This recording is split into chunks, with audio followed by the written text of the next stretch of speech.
நம்மெல்லாம் காத்து கிடந்த பல எதிர்ப்புகளுக்கு பிறகு இன்னைக்கு நடக்க வேண்டியது நடந்து போச்சு. தாவேக சார்பாக 234 வேட்பாளர்களையும் விஜய் அவர்கள் இன்று ஒரே மேடையில் அறிவித்திருக்கிறார். மிக சிறப்பாக இருந்தது. அதுபோக பல குறைகள் பல நிறைகளுடனே இது நடந்து முடிந்திருக்கிறது. இதுக்கு பிறகு இந்த பல குறைகள்லாம் எடுத்து வச்சு பேசிக்கிட்டு அதையும் கொண்டாந்து உங்கள்கிட்ட சேர்க்கணுங்கிறது எந்த ஒரு இது கிடையாது. இப்போ உங்களுடைய தாட்ஸும் என்னுடைய தாட்ஸும் ஒரே மாதிரியாக இருக்கும் பட்சத்தில் நீங்கள் ஏற்றுக்கிடுவீங்க. இல்லாத பட்சத்தில் கீழே கமெண்ட்டில் வந்து கழுவி ஊற்றுவீங்க. சரி, ஐ அண்டர்ஸ்டாண்ட். அதே மாதிரியாக நீங்கள் நடந்து முடிஞ்சிருச்சு. இதுக்கு தானே பல எதிர்ப்புகள் பல எதிர்பார்ப்புகளோட நீங்கள் நடந்து முடிந்திருக்கு. என்னென்ன நடந்தது, எப்படி நடந்தது, இந்த 234 வேட்பாளர்களுடைய சிறப்புகள் என்ன, அதெல்லாம் சிறப்புகள்லாம் பார்த்தோம்னா பலசம் பயங்கரமாக நீள்னு வச்சுக்கலேன். சரி, எந்த அளவுக்கு ஷார்ட்டாக முடிப்போம் ஏன்னு கேட்டால் வாக்குறுதிகளும் கொடுத்துருக்கிறார் விஜய் அவர்கள். அந்த யூத் இளைஞர் சமுதாயத்துக்கு ஒரு வாக்குறுதிகள் உத்தரவாதம் கொடுத்துருக்கிறாரு. அந்த உத்தரவாதத்தின் என்னென்ன கொடுத்துருக்கா அப்படிங்கிறது விரிவாக பார்க்கலாம். வாங்க வீடியோக்குள்ள போகலாம். நான் உங்கள் யங் தாத்தா. உங்க தொகுதியில மட்டும் இல்ல 234 தொகுதியிலையும் என் ஆளுங்களை நிறுத்துறேன். உங்கள்கிட்ட அவ்வளவு பணம் இருக்கா?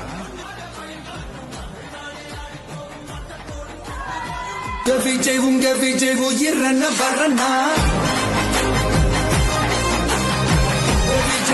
விஜய் எளியவன் குரலா. எங்கள் சேனலை பாருங்க, பார்த்துருந்தா நம்மளுடைய சேனலை சப்ஸ்கிரைப் பண்ணி வச்சுக்கிடுங்க. எங்களுடைய எல்லா வீடியோக்களும் உங்களுக்கு வரும். அதுபோக நோட்டிஃபிகேஷன் ஆன் பண்ணி வச்சுக்கிடுங்க. நோட்டிஃபிகேஷன் சில பேருக்கு வரலன்னு சொல்றீங்க. அதனால தான் கீழே லிங்கில் வந்து வாட்ஸ்அப் சேனலோட லிங்க் கொடுத்துருக்கோம். அதில் போயிட்டு வச்சு நீங்கள் கிளிக் பண்ணி வச்சுக்கிட்டீங்கன்னா, ஜாயின் பண்ணிக்கிட்டீங்கன்னா அதில் நாங்கள் போடுவோம். நீங்கள் அதில் கூட பார்த்துக்கலாம். அப்புறம் லைக் பண்ணுங்கள், ஷேர் பண்ணுங்கள், கமெண்ட் பண்ணுங்கள். சரி, வாங்க வீடியோக்குள்ளே போகலாம். விஜய் அவர்கள் பேச ஆரம்பிக்குமே ரொம்ப அமைதியாக கனத்த குரலில் பேச ஆரம்பித்தார். பேசும்போது ரொம்ப சிறப்பாக இருந்துச்சு. கடைசியாக எமோஷனலாக வேற முடிச்சிருந்தார். விஜய் அவர்கள் பேசின கொஞ்ச நேரத்திலே ஒரு விடுகதை ஓட்டுக்கிறா போல. 1996 ஒரு கஞ்சா கேஸில் ஒரு போதைப் பொருள் கடத்தல் வழக்கில் அதுபோக திருட்டு கேஸில் மாட்டின ஒரு ஆளை இன்னைக்கு வந்து இதே திமுகவுக்கு முட்டு கொடுத்துக்கிட்டு இருக்கிற ஒரு தலைவர் அவரை எதிர்த்து தான் இன்னைக்கு போட்டிக்கிட்டார். திமுக நிப்பாட்டுனுச்சு, நீ வேணா கண்டுபிடிச்சிக்கிருக்க, அவர் பேர் நான் சொல்ல மாட்டேன்னு சொல்லியிருக்கிறாரு. எனக்கு தெரிஞ்ச ஆர்கே நகரில் சண்முக பாண்டியன் எஸ்பி சண்முக பாண்டியன் நினைக்கிறேன். அவர் தான் அப்பொழுது இங்கே நிப்பாட்டப்பட்டு ஜெயலலிதா வந்து விட்டு வார் மாறிக்கிட்டு இருந்துச்சு. ஒரு கஞ்சா கேஸில் உள்ள ஆளை, ஒரு திருட்டு கேஸில் உள்ள ஆளை வந்து நீங்கள் நிப்பாட்டிருக்கீங்கன்னா அந்த அம்மா ஏதோ சவுண்டு போட்டு கிடந்துச்சு அப்படின்னு அப்பொழுது பேசப்பட்டது. எனக்கு ரீசெண்ட் டேஸில் யாரோ சொன்னாங்க.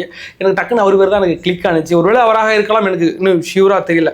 கேட்டால் அப்பொழுது உள்ளதை எதிர்த்து நின்றது சிபிஎம் தான் நின்றுட்டு இருந்தார். இன்னைக்கு சிபிஎம் தான் முட்டு கொடுக்குறாங்க. பட் அந்த தலைவரை நினைப்பானா அந்த தலைவர் கிடையாது. இன்னைக்கு இருந்த சமூகம் வந்து அன்னைக்கு கிடையாது. அதனால ஒருவேளை அந்த கட்சி இன்னைக்கு முட்டு கொடுத்துட்டு இருக்கிற கட்சியை எதிர்த்து திமுக நிப்பாட்டியது ஒரு கஞ்சா கேஸ் உள்ளார ஒரு போதை கடத்தல் வழக்கில் உள்ள ஒரு நபரை, ஒரு திருட்டு கேஸில் உள்ள நபரை, எஸ்பி சண்முகத்தை ஆர்கே நகர் தொகுதியில் அன்று நிப்பாட்டப்பட்டதாக பேச்சு வழக்கில் இல்லை. ஆனால் இது வரைக்கும் கன்ஃபர்மேஷனாக தெரியல. ஒரு என்னுடைய கருத்து மாற்று கருத்தாக இருந்தால் நான் மறுபடியும் உங்கள்கிட்ட கொண்டாந்து சேர்த்துறேன். சரி, அதற்கு பிறகு விஜய் அவர்கள் பேசிட்டு இருக்கும் போதே இன்று முதல் முறையாக மக்களிடம் தலை குனிந்து இந்த ஓட்டு கேட்டார்.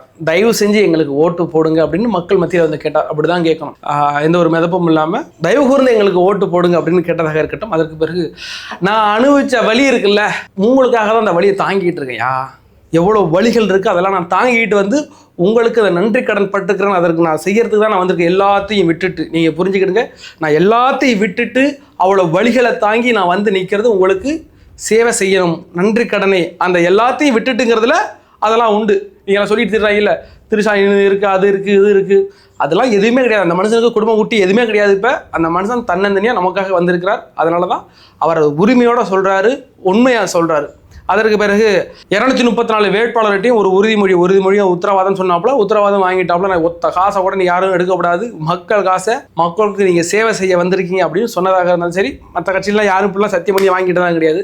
சத்தியமணி வாங்கிட்டு இன்னைக்கு வேட்பாளர் அறிவிச்சிருக்கிறார். அதற்கு பிறகு ஒவ்வொரு ஆளா விஜய் அவர்கள் நிறுத்தினார், அறிமுகப்படுத்தினார். ஒவ்வொரு ஆளையுமே அறிமுகப்படுத்திக்கிட்டு இருக்கும் போது சில இடங்கள்ல ஒரு மாற்று கருத்து, எனக்கு மாற்று கருத்து இருக்கு. யார் இந்த அவருடைய நண்பர் ஸ்ரீநாத்தை கொண்டு நிப்பாட்டி இருக்கிறாங்க. அந்த இடத்துல வந்து அனிதா அக்னஸை நிப்பாட்ட வேண்டியது நினைக்கிறேன். அந்த அம்மா நேரம் வண்டியில் பிடிச்சி போயிட்டு இருக்கோம். பவன் கல்யாணம் போன மாதிரி டாப்ல ஏறி உட்காந்து போயிட்டு இருக்கு. விழுப்புரம் நெருக்கி இருக்குன்னு நினைக்கிறேன். அநேகமாக அடுத்த போராட்டம் நடக்கும். ஏற்கனவே வேற ஒரு போராட்டம் நடந்துகிட்டு இருக்கு. அது நம்ம இந்த நுங்கம்பாக்கத்தில் அந்த விஜய் அவர்கள் அறிவிச்சாலும் அதுக்கு பின்னாடியே வெளியில பெரிய ஒரு போராட்டம் நடந்துகிட்டு இருக்கு. நடக்கும், இதெல்லாம் பெரிய மேட்டரா? ராம சொல்லிதானா இல்லையா? டிவிக்கே வரும், டிஎம்கேல இருக்கு மாம்பரி கட்சி 75 வருஷம் பவள விழா பாப்பா, அந்த கட்சியிலே வெளில நின்று போராடிட்டு இருக்கிறாருங்க. நம்ம டிஆர் பால் உட்காந்து கத்துக்கிறது சீன் போடுறா நீங்க அப்படின்னு கத்துனுக்கிறாப்புல. எல்லா கட்சியிலையும் எங்கள் ஊர்லாம் பெரிய பத்தினி எரியுது திமுக. அதே மாதிரி எல்லா ஊர்லேயும் திமுகவிலையும் அதிமுகவிலையும் பெரிய பிரச்சனை இருக்கு. எடப்பாடி ஐயா விட்டா நேற்று மறைச்சு விட்டாங்க, வேலுமணி விட்டு மறைச்சு விட்டாங்க. பெரிய விஷயம் நடந்துகிட்டு இருக்கு எல்லா ஊர்லயும் எல்லா கட்சியிலையும் நடக்கும். எனக்கு தெரிஞ்சு நடக்காம இருக்கிற ஒரே ஒரு கட்சி மக்கள் நீதி மையம் தான் நடக்கல. சரி விடுங்க. அப்படியாக எல்லா கட்சியிலும் இருக்கு. அதே மாதிரி தாவைக்காலையும் நடந்துகிட்டு இருக்காங்களே, அதை நம்ம ஒரு பார்க்கணும். அதற்கு பிறகு அது போராட்டம் அஜிதா ஆக்னஸ் உண்மையிலேயே அங்கே உழைச்சிது. ஸ்ரீநாத் என்னத்தை உழைச்சாரு? ஸ்ரீநாத் இந்த கட்சியில் இருக்கிறாங்கிற எனக்கு இன்னைக்கு தான் தெரியும். அந்த அளவு வேணா நிப்பாட்டுக்கிறாரு, தன்னுடைய நண்பர் என்ற முறை நிப்பாட்டுக்கிறாரு. எனக்கு என்னமோ சரியா பண்ணல வச்சுங்களேன், அது கடந்து போகும். விஜய் யாரை நிப்பாட்டினாரோ அவருக்காக உழைக்க வேண்டும் என்பது நம்மளுடைய குறிக்கோள் இப்பொழுது இந்த 30 நாளைக்கு. அதுக்கு பிறகு இந்த எலெக்ஷன் முடிஞ்சது பிறகு நம்ம போட்டு வாரி விடலாம், அதில் பிரச்சனை கிடையாது. அதுக்கு பிறகு எனக்கு ரொம்ப ஆத்மார்த்தமாக இருந்ததுன்னா தலைவர் விஜய் அவருடைய டிரைவர் ஒருத்தர் ராஜேந்திரன், அவருடைய மகன் சபரிநாதனை நிப்பாட்டினது அது ஒரு நன்றி விசுவாசமாக தான் நான் பார்க்குறேன். எனக்கு இந்த நம்ம ஸ்ரீநாத் மாதிரி ஃப்ரெண்டுங்கிறதுலாம் நிப்பாட்டாமல் என் கூட பல ஆண்டுகளாக 90ஸ்லேருந்து இன்னைக்கு வரைக்கும் எல்லா விஷயமும் தெரியும் அந்த டிரைவருக்கு. இன்றைக்கி தான் இந்த காரில் முன்னாடி இது வச்செல்லாம் ஓட்டிட்டு போகிறாங்க, அப்போல்லாம் கிடையாது. அப்போல்லாம் ஓப்பன் கார் தானே. விஜயோடைய எல்லா ரகசியம் தெரிஞ்ச ஒரு நபராக ராஜேந்திரன், அதனால தான் எப்பயுமே ரொம்ப க்ளோஸ். அவருடைய பையனுக்கு அவர் கூட வாங்காமல் அவருடைய பையனுக்கு வாங்கி கொடுத்துருக்கிறார். அப்படிங்கும்போது அது நன்றி விசுவாசத்தின்படி தான். அது எனக்கு வந்து பெருசாக தப்பாக தெரியலன்னு வச்சுங்களேன். அப்புறம் அந்த பையன் அழுவும் போது கண்ணை தொடச்சுடுறாரு மனுஷன். ஆச்சரியமாக இருந்துச்சு உண்மையிலே. சின்ன குழந்தை எழுதும் போது கண்ணை தொடச்சிட மாதிரி 2 பக்கம் கண்ணை தொடச்சிடும் போது அது ஒரு எமோஷனலாக இருந்துச்சு. அதுவே சிறப்பாக இருந்துச்சு. அதற்கு பிறகு கரூர் மாவட்டத்தில் மதியழகனை நிப்பாட்டுறது அதுதான் தில்லுங்கிற. கரூர் மாவட்டத்தில் ஓடுகாலி விஜய் அப்படின்னு தலைவர் விஜய் அவர்களை எத்தனை வாடகை வாய் வந்து கடிச்சு கொதர்னுச்சு. உண்மைதானே? இந்த மதியழகனை கொண்டுட்டு ஓடிட்டாரு மதியழகன் அப்படின்னு அவர் மேலே எவ்வளோ கொலைவழி சமத்துறாங்க. இன்னைக்கு வரைக்கும் சிபிஐல அவர் மேலே கேஸ் இருக்குது. மனுஷன் அதே ஊரில் நிற்கிறாப்புல பாரு, என் மேலே தப்பு கிடையாது, தப்பு செஞ்சா யாருன்னு என் ஊருக்காரனுக்கு தெரியும். அதே இடத்துல விஜய் நிப்பாட்டுறாரு. செந்தில் பாலாஜிங்க அண்ணன் செந்தில் பாலாஜிங்க அவரு தான் ஓடி விட்டாப்படியில் பயந்துக்கிட்டு. உண்மையான ஓடுகாலி விஜய் நீங்க சொன்னீங்க இல்ல, உண்மையான ஓடுகாலி யாருன்னா செந்தில் பாலாஜி பயந்துக்கிட்டு ஓடிட்டாப்புல. அப்படியாக அந்த இடத்துல மதியழகனை தில்லா நிப்பாட்டுறது பெர்ஃபெக்ட், சூப்பர். நான் உண்மையில ஹேட்ஸ் ஆஃப் பண்றேன். உண்மையிலே நான் எதிர்பார்க்கவே இல்லை அந்த இடத்துல கண்டிப்பா மதியழகன் நான் போடுவாங்க, நான் எதிர்பார்க்கவே இல்லை. பேசுறது அவங்க போட போறாங்கன்னு அந்த இஷ்யூ இருக்கும் அப்படின்னு நினைச்சுக்கிட்டு இருந்த அந்த இடத்துல அப்படி போடுவாங்க, ஓட்டு பர்சன்டேஜ் அடி போட்டு தில்லா நிப்பாட்டு இருக்கிறாங்க. அதுதான் விஜய் அவர்கள் சொல்றாரு, எங்க மேல தப்பு கிடையாது, நான் அவரே போடுறேன் அப்படின்னு போட்டது கரெக்டா இருந்துச்சு.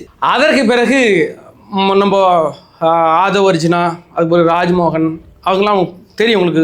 நம்ம செங்கோட்டையன் ப்ரோ அவரெல்லாம் நிப்பாட்டுக்கிறாங்க அந்தந்த தொகுதியில், அதெல்லாம் உங்களுக்கு தெரியும். கூடிய சீக்கிரத்தில் உங்கள்கிட்ட கொண்டாந்து சேர்க்குறேன், கொஞ்சம் கொஞ்சமாக கொண்டாந்து சேர்ப்போம். ஒரே வீடியோவில் எல்லாத்தையும் போட்டுன்னு வைங்களேன், கஜன்றது மறந்து போகணும். ஒவ்வொரு வீடியோலையும் அவர் சொன்ன வாக்குறுதியில் ஒவ்வொரு வீடியோலையும் எந்தெந்த இடத்துல பிளேஸ் பண்ணுமோ அந்த இடத்துல பிளேஸ் பண்ணி எந்தெந்த வேட்பாளர்கள் அப்படிங்கிறதையும் பிளேஸ் பண்ணி கொண்டாந்து உங்கள்கிட்ட சேர்க்கறது ஞாபக சக்தி அவங்களுக்கு இருக்கும் என்றால் அதை ஈஸியாக மக்கள்கிட்ட கொண்டு சேர்க்கலாம். ஒரே வீடியோவில் போட்டுவிட்டு அது ஒரு 10,000 பேர் 15,000 பேர் பார்த்தாங்கன்னா பாதி பேருக்கு கொண்டு சேராது இல்லை, அதனால கொஞ்சம் கொஞ்சமாக வரணும். அதற்கு பிறகு அனைவரும் எதிர்பார்க்கப்பட்ட விஜய் அவர்களுடைய தொகுதி கூஸ் வம்சா இருந்துச்சு. முதல் தொகுதியை தான் அறிவிச்சா. நான் கடைசியாக ஏன் சொல்றேன்னா அது உங்களுக்கு கொஞ்சம் இதாக இருக்கணும், இம்பாக்டாக இருக்கணும் அப்படிங்கிறது தான். பெரம்பூர் தொகுதியில் நான் நிற்கிறேன். சரி அப்படிங்கும் போது முடிச்சு விட்டாங்கன்னு நினைச்சேன். அதுக்கு ஒரு பக்கம் திரும்பியும் திருச்சி கிழக்குல நிற்கிறேன். அப்படிங்கும் போது ஐ எம் ஷாக். உண்மையிலே யாருமே எதிர்பார்க்கல 2 தொகுதியில் நிற்பாங்கன்னு. பேச்சுவார்த்தைகள் அடிபட்டது. ஆனால் அது திருச்சி கிழக்கு அப்படிங்கிறது வந்து உண்மையிலே ஆச்சரியமா இருந்துச்சு. ஏன்டா திருச்சி கிழக்குல அதிகப்படியான கிறிஸ்தவர்கள் அங்கே இருக்கிறாங்க, அதான் உண்மை. எதிரே சாட்டை சொல்லிட்டாரு, சாட்டை போட்டு வாரிட்டாங்க. உண்மையா போயோ அது உண்மை. இதெல்லாம் இருக்கும். அரசியல் அப்படிதான், ஜாதியை பார்த்து மதத்தை பார்த்து எந்தெந்த சமுதாயம் அதிகமாக இருக்கிறாங்க அதை பார்த்து நிப்பாட்டணும். தமிழ்நாட்டில் எல்லாரும் மனசு மத்தியிலையும் இப்போ நீங்கள் ஒரு ஜாதியாக இருப்பீங்க, நான் ஒரு ஜாதியாக இருப்பேன், நீங்கள் ஒரு மதமாக இருப்பீங்க, நான் ஒரு மதமாக இருப்பேன், அதெல்லாம் கடந்து நட்பா அண்ணனா தம்பியை நம்ம பழகிட்டு இருக்கோம். இதெல்லாம் இருக்குது. அப்போ இன்னும் தமிழக மக்கள் மத்தியில் என்னுடைய இனத்தின் சார்பாக ஒருவர் நிற்கிறார் அப்படிங்கும்போது நமக்கு ஒரு உணர்வு வரும்.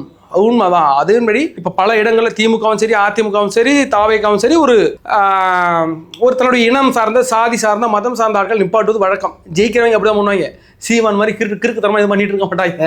அதே மாதிரி விஜய் அவர்கள் அந்த இடத்துல கிறிஸ்தவர் ஓட்டு இருக்குங்கிறலாம் நிற்கிறாங்க. ஏற்கனவே திமுக ஆட்கள் வந்து வைகோ எதிராஜா ஈகோ இருதராஜ்னு நினைக்கிறார், பேர் சரியா ஞாபகம் இல்லை.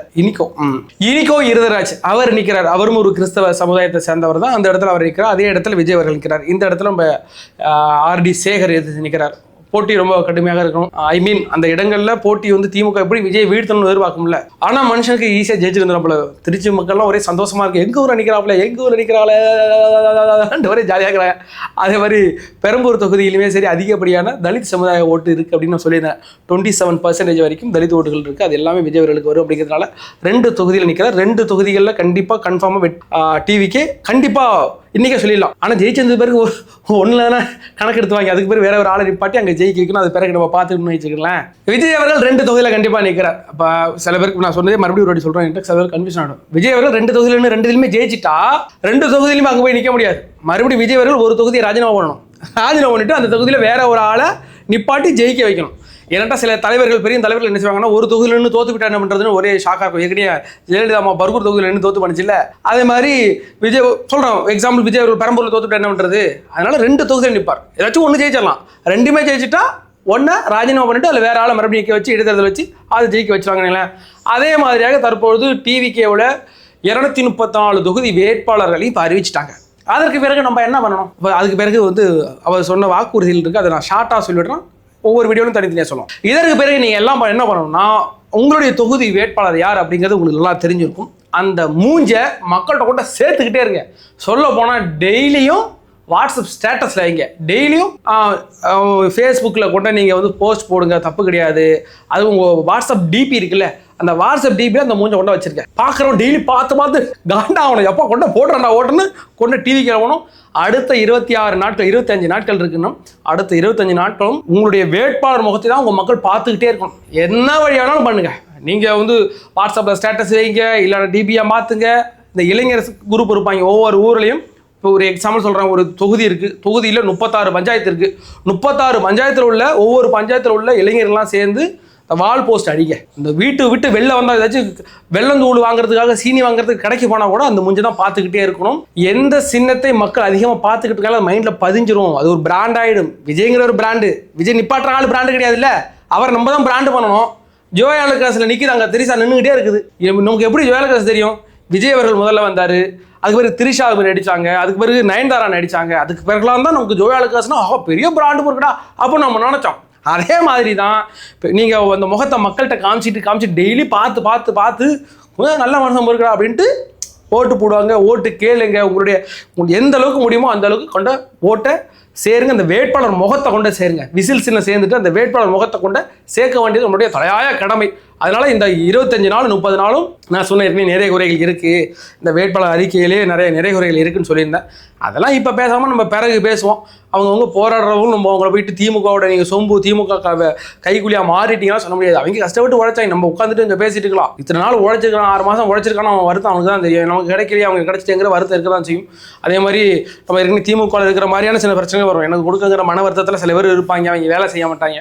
அதெல்லாம் நம்ம கலைஞ்செடுத்து நம்மளுடைய மைனஸை ப்ளஸ் ஆக்கிட்டு அடுத்த மைனஸாக நம்ம எடுத்துக்கணும். நம்ம ஏற்கனவே திமுக இது மாதிரி பிரச்சனை வரும்னு சொல்லியிருந்தோம்ல, டிவிக்கு இந்த பிரச்சனை வராமல் நம்ம பார்த்துக்கணும். அதுதான் கட்டமைப்பு. அதை தான் நம்ம செயல்முறைப்படுத்தணும்னு நான் சொல்லிட்டு இருக்கிறேன். அதற்கு பிறகு தலைவர் விஜய் அவர்கள் சொன்ன அந்த வாக்குறுதிகள் பெரிய அளவில் இம்பாக்டாக இருந்துச்சுன்னா, சில வாக்குறுதிகள் இம்பாக்டாக இருந்துச்சு. எல்லா வாக்குறுதிகளும் இம்பாக்டாக இருந்துச்சுன்னா என்னால் அப்படிலாம் சொல்ல முடியாது. மெயினாக நான் சொல்லுவாருன்னு எதிர்பார்த்தது மது ஒழிப்பு. ஒயின் ஷாப்பை எடுத்து மூடுற 6 மாதத்தில் படிப்படியான்னு சொல்லுவாருன்னு எதிர்பார்த்தேன். சொன்னால் நல்லா இருந்திருக்கு இந்த சமுதாயம். அதனால சீர்கிட்டு போகுது. ஒவ்வொரு வீட்லையும் ஒரு குடியாரம் இருக்கிறான். வேலை வெட்டிக்கு போகாமல் ஏதாச்சும் கொண்ட வித்து குடிக்கிறது, இல்லைன்னா 10 நாள் வேலைக்கு போகிறது, ரெண்டு நாள் வேலைக்கு போகாமல் குடிச்சிட்டு கிடக்கிறது, கொண்டாட்டி புள்ளி தாலியை எடுக்கிறது, நகையை கொண்டு அடமானம் வைக்கிறதுன்னு ஊரில் ஒரு 10ல் 2 குடும்பத்தில் 3 குடும்பத்தில் இந்த பிரச்சனை இருந்துகிட்டே இருக்குது. அதை தடுக்கணும். கண்ணீராக நாங்களாம் பார்க்கும்போது எனக்கு பயமாக இருக்குது, என்னடா அவங்கள சீரழிச்சிக்கிட்டு இருக்காங்கன்னு. அதை தடுப்பதற்காகவது விஜய் அவர்கள் பண்ணணும்னு நினச்சேன். ஆனால் மொத்தமாக விஜய் அவர்கள் என்ன சொல்லியிருக்காருன்னா, போதை ஒழிப்புக்குன்னு நாங்கள் ஒரு மன்றம் அமைக்கிறோம். கல்லூரிகளில் ஸ்கூல்கள்லாம் கண்டிப்பாக இந்த போதை ஒழிப்பதற்காக அதுக்குன்னு ஒரு டிபார்ட்மெண்ட்டே பண்ணணும்னு பெரிய அளவில் அதை பேசியிருக்காங்க. அதெல்லாம் காலகாலமாக அடுத்தடுத்த வீடியோக்களை எடுத்து பேசுவோம். அது சிறப்பாக இருந்ததில் அடுத்தது அரசு வேலைகளுக்கு இந்த டிஎன்பிசி அந்த டெட் எக்ஸாம் அது மாதிரி எக்ஸாம்களுக்குலாம் ஒரு ஷெடியூல் போட்டு ஒரு வருஷத்துக்கு இத்தனை பேரை நாங்கள் முன்கூட்டி அறிவிச்சிருவோம். மாணவர்கள் படிப்பதற்கு ஈஸியாக இருக்கும் அப்படின்னு சொன்னதாக இருக்கட்டும். அதுக்கு பிறகு வேலையில்லா திண்டாட்டத்தை குறைப்பதற்காக இப்போ வேலை இல்லாமல் இருக்கிறீங்க வீட்டில், உங்களோட ஒரு பட்டதாரி ஒருத்தர் இருக்கிறாரு, அவருக்கு வேலை இல்லாமல் இருக்கிறாருன்னா அவருக்கு மாதம் 4000 ரூபா நாங்கள் கொடுப்போம். அது போக டிப்ளமா படித்த பசங்க, டிப்ளமா படிச்சுட்டு வேலை வாய்ப்பு இல்லாமல் இருக்கிறீங்கன்னா உங்களுக்கு மாதம் 2500 ரூபா தருவோம் இருக்கிறாரு. அது என்ன 2500 டிப்ளமா முடிச்சுக்க மாட்டோம்? எல்லாம் மனுஷனாக தெரியலையா? கொள்ள பேர் கிடக்கலாம் டிப்ளமா முடிச்சுட்டு வேலை இல்லாமல் இருக்கலாம். சரி, ஓகே. அதே மாதிரி அந்த படித்து முடிச்சுட்டு இருக்கிற அந்த பட்டதாரிகளுக்கு நாங்கள் வேலை வாய்ப்பை ஏற்படுத்தும். தனியார் நிறுவனங்களோட நாங்கள் லிங்க் வச்சு நாங்கள் வேலை வாய்ப்பை ஏற்படுத்தும். அப்படி அந்த பட்டதாரிகளுக்கு 10,000, அது மாதிரி டிப்ளமோ படித்தவங்களுக்கு நாங்கள் 8,000 தருவோம். இந்த இதில் எங்களை ஓரம் வச்சிருக்கிறீங்க 8,000 எங்களுக்கு. சரி, பரவாயில்ல. அது ஒரு நல்ல திட்டம் தான். உண்மையிலேயே நான் ஃபன்னாக சொன்னாலும் சரி, இன்றைக்கி வேலையில்லா திண்டாட்டங்கிறது ரொம்ப கடுமையாக இருக்குது. பல பேர் வேலை இல்லாமல் இருக்கலாம். அவங்களுக்கு அட்லீஸ்ட் ஏதாச்சும் இதே மாதிரியான ஒரு வேலை வாய்ப்பு நீங்கள் ஏற்படுத்தி கொடுத்தீங்கன்னா பல பெண்கள் வீட்டில் இருக்கிறாங்கல்ல. இப்போ கல்யாணம் முடிச்சுட்டு நிறைய பெண்கள் சும்மா வீட்டிலே இருக்கும், வேலை வெட்டிக்கும் போக விட மாட்டாங்க. இதே மாதிரியான நல்ல திட்டங்கள் அவர்களுக்கு ஒரு பயனுள்ளதாக இருக்கும். அதுக்கு பிறகு வந்து வெற்றி தொழில் முனைவோர் திட்டம். அதாவது இதை மாதிரி படிச்சுட்டு வெள்ளாமல் இருக்கிறவங்க நீங்கள் சொந்தமாக தொழில் செய்யணும்னா உங்களுக்கு வந்து 25 லட்ச ரூபா உங்களுக்கு எந்த ஒரு கேரண்டி இல்லாமல், உங்களுக்கு வந்து வட்டி இல்லாமல், எந்த கேரண்டி இல்லாமல் உங்களுக்கு கடன் வழங்கப்படும் அப்படின்னு சொன்னதும் ரொம்பவே சிறப்பு. ஏன்னா பல பேர் படித்து முடிச்சுட்டு வேலை செய்யவும் விருப்பம் இருக்கேன், நான் யாருக்கிட்ட போய் நான் ஏன் வேலை செய்யணும், நான் சுயமாக உழைக்கணும் அப்படின்னு ஆசை இருக்கவன்ட்டா காசு பணம் இருக்காது. அவங்களுக்கு 25 லட்சம் வரைக்கும் உங்களுக்கு எந்த ஒரு கேரண்டி இல்லாமல், வட்டி இல்லாமல் நான் உங்களுக்கு கடன் தரேன், நீங்கள் போய் நீங்கள் வேலை வாய்ப்பை நீங்கள் தொடங்கிக்கலாம் அப்படின்னு சொன்னது ரொம்ப சிறப்பாக இருந்துச்சு.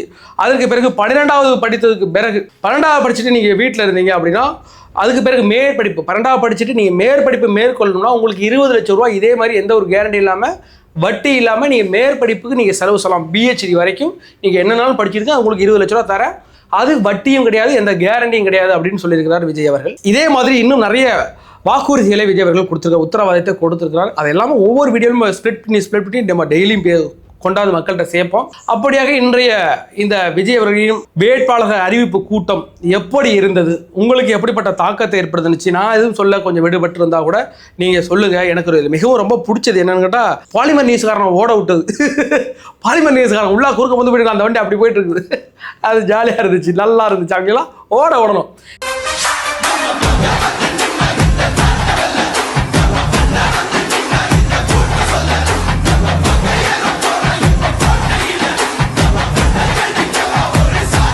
இந்த மீடியாக்காரங்களை பார்த்தா எனக்கு கடுப்பா இருக்கு. இதற்கு பிறகுலாம் யாரும் கேட்காதீங்க, எதுக்கு விஜய் மீடியா பார்க்க மாட்டேங்கிறார், மீடியா பார்க்க மாட்டேங்கிறாருன்னு. விஜய்க்கு எல்லாம் மீடியா தேவை கிடையாது, மீடியாவுக்கு தான் விஜய் தேவை. நீ வேணா நீ இந்த கேமரா வச்சுக்கிட்டு நில்லுங்க, 50-60 கேமரா வச்சுட்டு நில்லுங்க, அவருக்கு அதெல்லாம் தேவை கிடையாது. அப்படியாக வேட்பாளரை அறிவிச்சாச்சு. இன்னைக்கு வந்து மக்களிடத்தில் கொண்டு சேர்த்துட்டார் விஜய் அவர்கள்.